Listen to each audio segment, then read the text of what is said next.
글로벌 오토뉴스 최영석입니다. 오늘은 유럽의 자동차 시장에 대해서 좀 알아보겠습니다. 우리는 미국에 대해서는 굉장히 자세하게 보도가 되고 있고, 그나마도 왜곡된 뉴스가 많긴 합니다만은, 유럽에 대해서는 그냥 유럽으로 퉁치고 넘어가는 경우가 많은 것 같습니다. 유럽은 자동차 시장은 지금 당장에 굉장히 불확실한 미래로 받아들여지고 있습니다.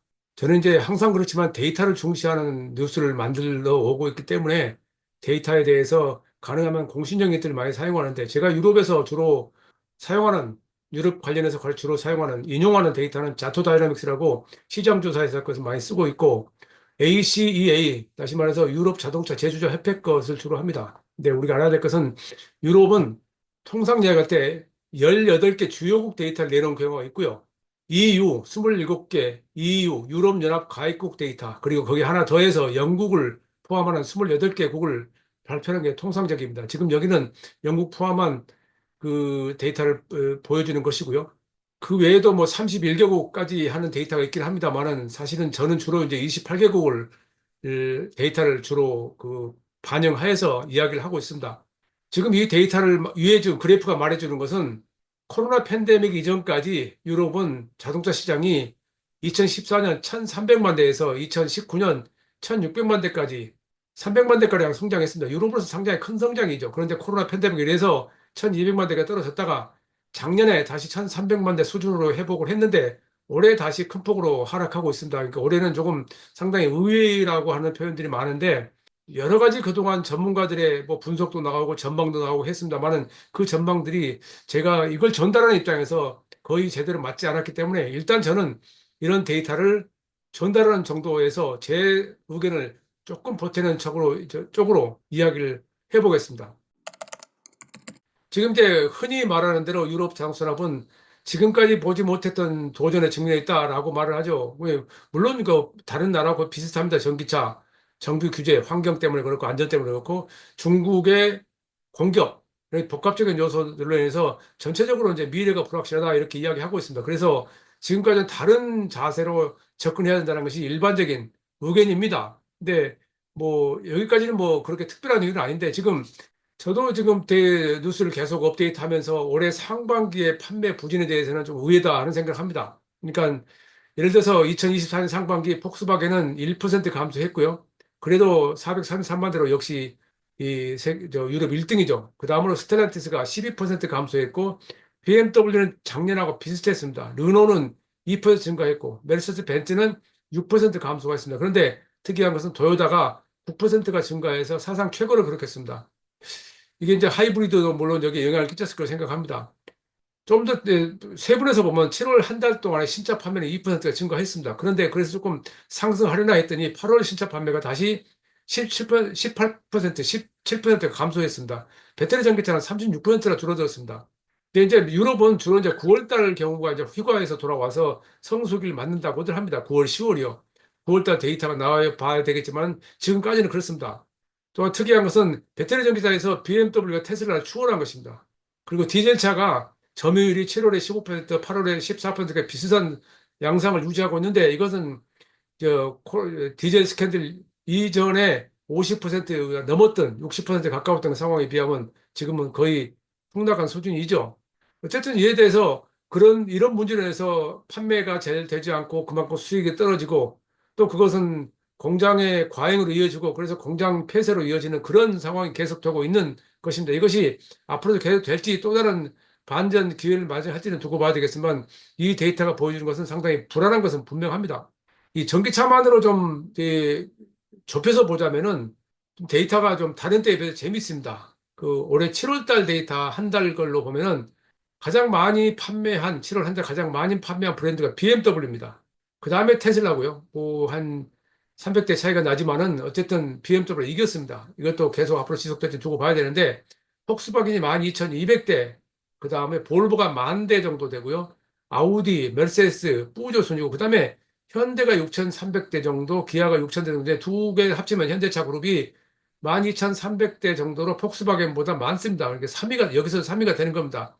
그러니까 현대차하고 기아의 미국과 유럽 시장에서의 그 성장세는 상당히 주목을 끌고 있습니다. 근데 또 하나 다른 데이터는 시장 점유율이 상승한 업체에서 가장 많은 것이 볼보가 5.5%, 그 다음으로 BMW가 3.2%, 그리고 BYD가 1.4%, 미니가 1.3%, 뿌조가 1% 등입니다. 근데 시장 점유율을 많이 잃은 브랜드로서는 테슬라가 1.2%, 스코다가 1.3%, MG가 2%, 폭스바겐 3%, 다치아 3.4% 등입니다.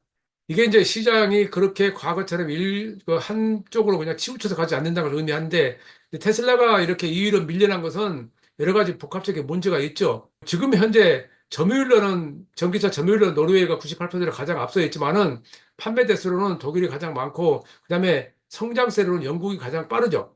테슬라 외에 다른 자동차 회사들이 꾸준하게 그들의 라인업을 늘려가면서 판매가 증가하고 있는 상황인 것은 분명합니다.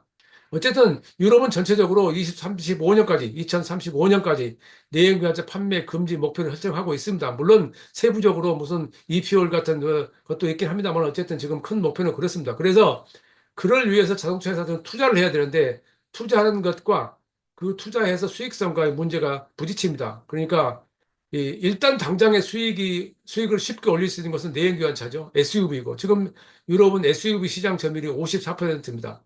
7월 기준으로 그렇습니다. 그러니까 제가 처음에 유럽에 갔을 때 1990년 초반에 갔을 때 유럽은 뭐 해치백과 외건의 나라였습니다. 지역이었습니다.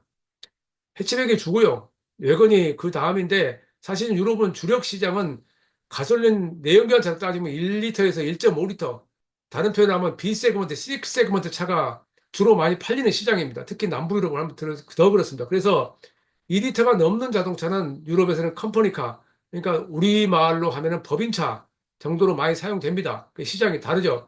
그 시장에서 소형차를, 저가 전기차를 많이 내놓아야 되는데 그렇지 못해서 테슬라가 판매에서 영향을 받고 있다라고 하는 이 분석을 할 수가 있습니다. 여기다 또 하나, 중국 업체들이 저가 모델 일로 공격을 하면서 더 어려워지고 있습니다. 이 중국 업체들은 뭐 아시겠지만 BYD를 비롯해서 여러 메이커들이 지금 속속들이 유럽 시장 진출을 하고 있습니다. 그래서 뭐 관세 장벽을 추진하고 있는데 그 관세 장벽도 10월 말이 되면 최종 결정이 나겠지만 최근 들어서 중국 정부 당국하고 EU 당국하고 다시 추가 관세를 낮추기 위한 협의를 하고 있다는 뉴스가 나오고 있습니다. 최종적으로 어떻게 될지 모르지만 어쨌든 유럽과 중국은 서로 협력하지 않으면 안 되는 상황입니다. 중국도 그들의 세를 늘리기 필요하고 특히 독일 메이커들은 중국에 많은 투자를 하고 있고 중국에 생산된 차를 수출하고 있고 하는 상황에서 두 나라가 두 지역이 힘을 합쳐야만 가능한 그런 상황이 있습니다. 그래서 예를 들어서 스텔란티스하고 리프모터라는 회사가 서로 합작해서 세우고 폭스바겐도 샤오평의 지분을 인수하고 하는 등 상당히 이 상호적으로 지금 여러 가지 협력 관계를 구축해 가고 있는데 유럽연합이 자국 지역의 산업을 보호하기 위해서 그 추가 관세를 부과하기로 했는데 그것이 특히 독일 자동차 회사는 강력하게 반대를 하고 있습니다. 앞으로 이 결과가 어떻게 나올지 주목이 되는데 그런 것들도 앞으로 살펴봐야 할 내용입니다. 또 경제적으로 전 세계적으로 어렵기 때문에 그 소비자들이 앞으로 어떻게 할 것인지 상당히 그 우려를 하고 있고 그래서 소비가 줄어든다. 내구성 소모품인 자동차는 당장에 큰일 없으면 구입하지 않아도 된다는 것들이 일반적인 상황입니다. 항상 그랬지만은 기름값이 내려가면 큰 차를 사고 기름값이 올라가면 작은 차를 사는 미국 시장 특성도 그렇고 경기가 어려우면 차를 안 사고 경기가 좋아지면 차를 사고 하는 이런 일반적인 상황은 변함이 없습니다. 거기에다가 코로나 팬데믹 끝나고 난 지금에서 자동차 가격이 인상되는 것도 소비를 줄이고 있고요. 또 안전 규정이 추가되면서 비용이 발생하고 해서 차값이 비싸지죠. 또 지역 경제가 불확실하다라는 것도 문제가 되고 있고 영국이 노동당이 다시 최대 의석을 얻으면서 정권이 교체됐지만은 여러 가지 문제가 복잡하게 엮여서 경제적으로 상당히 악화된 상황입니다. 더 하나 여기도 마찬가지로 미국의 대선이 여러 가지 문제를 바꿀 수 있다는 의견이 나와 있어서 불확실성이 지금 높아지고 있습니다. 유럽 시장에서 지금 필요한 것은 세를 늘리기 위해서는 저가 전기차입니다. 저가 전기차는 테슬라가 2022년에 2만 5천 달러 이하의 전기차를 만들겠다 했다가 잠깐 주체했다가 다시 지금 그걸 하겠다라는 쪽으로 뉴스가 나오고 있는데 그 이후로 폭스바겐이 그 2만 6천 유로 이하의 전기차를 만들겠다. 이제 여기서 말하는 2만 6천, 2만 5천 유로는 C 세그먼트 이상의 차를 말하는 겁니다. 그러니까 그럴 경우에 실제 그 이하 B 세그먼트 차 같은 경우는 15,000달러에서 16,000달러, 17,000달러는 그런 저가 가격들이 중국차 중심으로 그 나오고 있고 피아트라든가 뿌조 같은데 시트로엔 같은 데서는 이미 이 15,000유로 정도의 저가 전기차를 판매하고 있습니다. 그래서 지금 상황에서는 이 유럽 시장을 공략하기 위해서 테슬라는 물론이고 폭스바겐, 르노, 현대차그룹, 샤오펑, 포드, 스텔란티스, BYD, 니오, 아우디, 빈페스트 거의 모든 자동차 회사들이 유럽 시장을 위해서 저가 전기차를 개발하고 있거나 판매하고 있습니다. 예, 이것은 앞으로 근본적으로 우리가 왜 전기차를 타느냐 하는 점을 생각했을 때 저가 전기차가 필요한 상황인데 그것이 처음 진출할 때 수익성을 올리기 위해서 이 하이엔드 프리미엄 차부터 시작을 했기 때문에 지금 특히 한국에서 큰 차를 좋아하는 한국에서는 이 인식이 쉽게 받아들이지 않겠지만은 앞으로 이 문제는 좀 더 본격적으로 검토해서 시장을 바꿔 나간다고 저는 생각을 합니다. 또 유럽 시장의 특징을 보자면 오른쪽 그림이 보다시피 배터리 전기차만으로 봤을 때 시장 점유율이 노르웨이가 82%로 절대적으로 높고 핀란드가 40%, 아니 34%, 스웨덴이 39%, 그 북부는 좀 높습니다. 독일이 19%, 프랑스가 17%, 포르투갈 18%. 근데 다른 시장들은 그렇게 그렇다 할 영국도 17%예요. 그렇다 할 그 괄목할 성장을 지금 보이지 못하고 있고 지역에 따라서 0.3%까지 가는 경우가 있어요.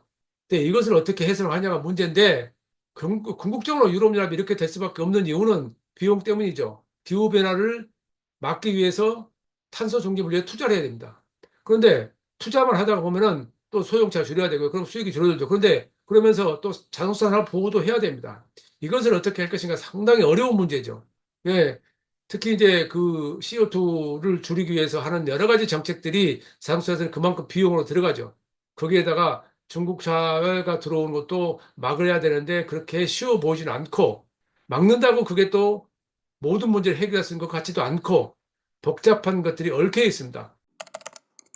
지금 보면은 유럽의 자동차 산업의 미래는 어떻게 될 것이냐는 것을 간단하게 이렇다고 정리할 수 없습니다. 항상 그랬지만은 어느 나라도 마찬가지고. 그러니까 제가 자동차 기자를 해오면서 언제나 어려움도 있었고 부침이 있었지만은 지금은 지금까지는 다른 형태의 어려움으로 다가오고 있다는 것은 분명해 보입니다. 그래서 어떻게 선택할 것이냐라는 것이 굉장히 복잡한 문제인데 유럽은 이미 유럽연합이라는 하나의 국가적 차원에서 뭉쳐있기 때문에 미국과 중국과 다른 나라들하고 어떤 전략적 선택하느냐가 상당히 중요한 상황입니다. 그러니까 제가 자꾸 말씀드리지만은 자동차 산업은 정치하고 얽혀 있습니다. 그 정치를 하는 상황에서 이 얼마나 구체적이고 세밀하고 또는 전략적인 선택을 하느냐가 굉장히 중요한데 그에 대한 연구가 없으면은 결국은 잡아먹히게 돼 있다는 것이 논리가 지금은 통용되고 있죠. 네, 이것은 유럽만의 문제가 아니죠. 어느 지역이나 마찬가지인데 우선 기본적으로 할 수 있는 일은 혁신입니다. 이 시대의 혁신입니다. 그러니까 내연기관차에서 전기차로 바뀌고 전기차에서 인공지능을 활용한 자율주행차로 바뀌고 그 상황에서 소프트웨어 전기자동차 등장하고 그러니까 지금까지 없었던 달리고 돌고 멈춘다가 아니라 생각하고 이동한다라고 하는 새로운 개념의 탈 것으로 바뀌면서 무엇을 해야 되느냐를 정확히 인식하고 그것에 대한 대응을 마련해야 된다는 것입니다. 물론 자동차에서는 이에 대해서 충분히 더 많은 노력, 연구를 하고 있고 대응을 찾고 있습니다만은 그게 한계가 있죠. 외부의 파괴적 경쟁자, 배터리 업체, 반도체 업체, 소프트웨어 업체가 자동차를 중심으로 그들의 세를 넓혀간 상황에서 기존 자동차 업체들은 그들이 지금까지 누려왔던 부가가치, 높은 부가가치를 어떻게 이끌어내느냐가 지금 굉장히 큰 문제고 그것을 해결하지 않으면 미래의 주도권들은 외부의 파괴 경쟁자, IT 기업에게 넘어간다. 이런 생각이 지금 크게 팽배해 있는 상황입니다. 거기다 더해서 중국까지 지금 달려들고 있으니까 유럽은 물론이고 미국, 한국, 일본 다 상당히 머리 아프죠. 일본은 전기차가 많이 팔리지 않고 수입차가 많이 팔리지 않는 시장인데도 BYD는 굉장히 적극적으로 공략합니다. 판매를 얼마 했는지 아직 데이터는 지금 제가 받지 못했습니다만은 BYD의 최근에 지금 일본 시장 진출에 대해서는 조금은 저도 의아해합니다만은 일본은 정통적으로 굉장히 수입차에 대한 이 비관세 장벽이 강합니다. 이 인식 차원에서 그렇죠. 근데 특히 전기차 판매도 시장 점유율이 1% 정도밖에 안 되는데 거기에 BYD가 적극적으로 공략하고 있다는 것은 무엇을 의미할지는 두고 봐야 됩니다. 그러니까 지금 자동차 산업은 이런 복잡한 상황에 얽혀서 각 지역마다 나라마다 상당히 어려운 상황에 처해 있는데 그 와중에 유럽 자동차 업체들은 그 나름대로 또 어떤 길을 찾게 될지 지켜볼 일입니다. 최영석의 글로벌 인사이트 다음 시간에 뵙겠습니다. 감사합니다.